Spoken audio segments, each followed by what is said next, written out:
Welcome back to my channel అక్కితో ముచ్చట్లు.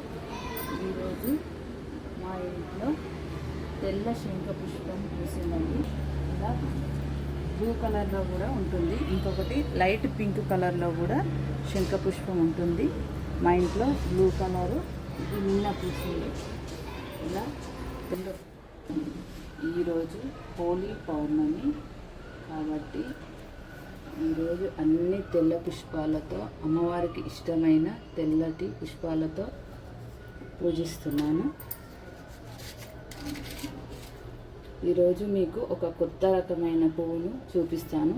అది అందరికీ తెలుసుండదు అనుకుంటాను, కొంతమందికి మాత్రమే ఆ పువ్వు పేరు తెలుసు.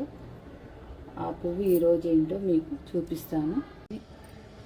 ఈ చెంబు ఈశాన్య మూలకు ఇంట్లో పెడతాము. ఇందులో కొద్దిగా పసుపు, కుంకుమ, అక్షంతలు మరియు పచ్చకర్పూరము 2 పువ్వులు వేసి ఇలా ఈశాన్య మూలకు పెడతాం మేము. ఇదిగో ఇక్కడ కనిపిస్తున్నదే నాగవల్లి పుష్పము. ఈ పుష్పం మధ్యలో లింగాకారాన్ని పోలి ఉంటుంది, అందుకే ఈ పువ్వు అంటే శివుడికి చాలా ఇష్టము. ఇది తెల్లటి శంఖ పుష్పము, ఇందులో బ్లూ కలర్ కూడా ఉంటుంది. ఇంకా మందారాలు, దవనము. అనుకోకుండా ఈ పౌర్ణమి రోజు నాకు అన్ని తెల్ల పుష్పాలు, అమ్మవారికి ఇష్టమైన పుష్పాలు వచ్చాయి. మా ఇంట్లో ఉన్న లక్ష్మీదేవికి ఈరోజు తెల్లని మరియు దవనము ఇష్టమైన పుష్పాలతో పూజిస్తున్నాను. ఇదిగో మా ఇంట్లో ఉన్న లక్ష్మీదేవి. ఈ లక్ష్మీదేవి లాకెట్ ఉండేనండి ఇంతకుముందు. ఈ లాకెట్కు నేను ఇట్లా కింద స్టాండ్ లాగా చేపించి 12 సంవత్సరాల నుంచి ఈ లాకెట్కే నేను పూజ చేస్తున్నాను. ఇక్కడ లక్ష్మీనారాయణులు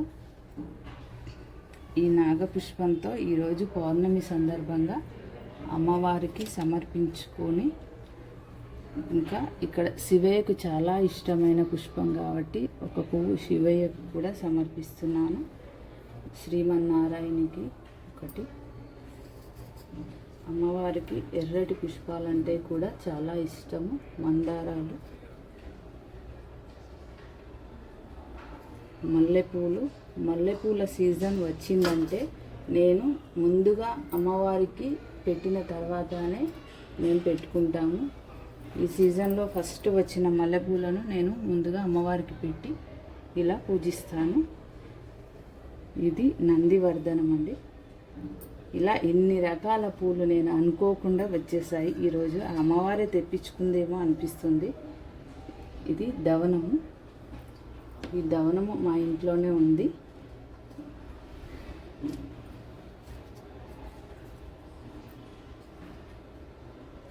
ఇది శివయ్యకు ఇష్టమని ఈ పుష్పాన్ని శివయ్యకు కూడా పెడుతున్నాను. ఈరోజు మా అమ్మవారు కలకలలాడిపోతుందండి. శుక్రవారం పౌర్ణమి, అన్ని రకరకాల పూలతో పూజించుకుంటుంది అమ్మవారు.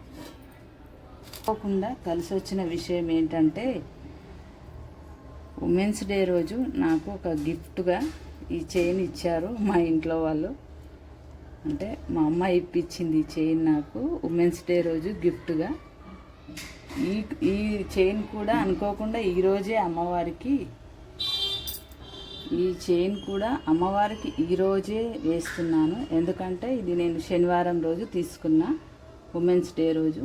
ఇంకా వచ్చే శుక్రవారం అంటే ఈ పౌర్ణమి రోజే కదా, ముందుగా ఇలా అమ్మవారికి పెట్టినాను.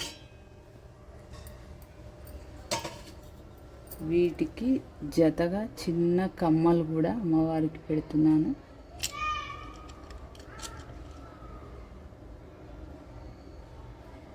ఇవి కూడా వాటి మీదవి అండి. ఇవి కూడా కొత్తయే, ఒక సెట్ లాగా తీసుకున్నాను అమ్మవారికి.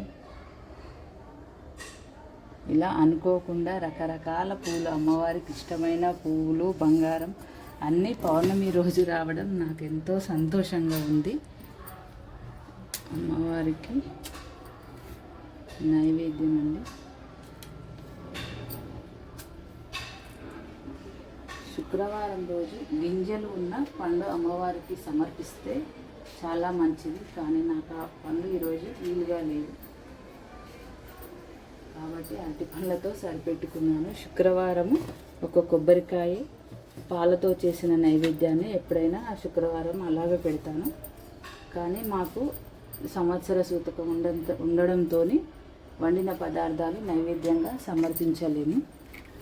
అందుకని పండ్లతో మాత్రమే నేను శుక్రవారం పూజ చేసుకుంటున్నాను.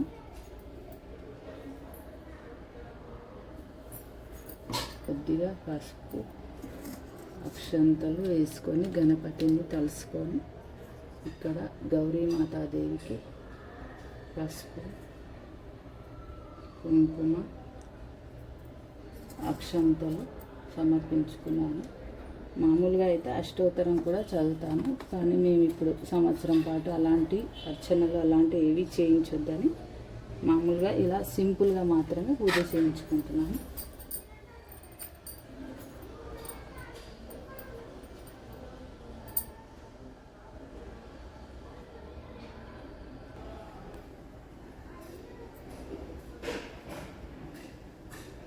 చూడండి మా బాబావారు ఎంత అందంగా కనిపిస్తున్నారు.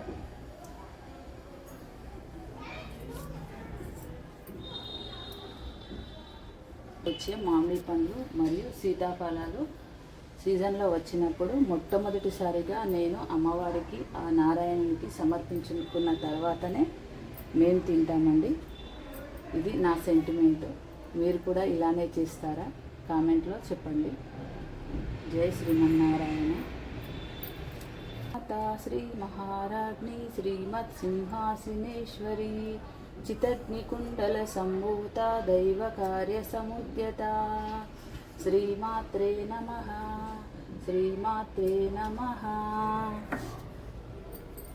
మా అమ్మవారు ఎంతలా మెరిసిపోతున్నారు, ఎంత కళతో ఉన్నారు. ఆ శ్రీమన్నారాయణలో ఎంతో సంతోషంగా కనిపిస్తున్నారు. చూడండి. అంతేనండి ఈ వీడియో. మరొక మంచి వీడియోతో మళ్ళీ కలుసుకుందాం. బాయ్.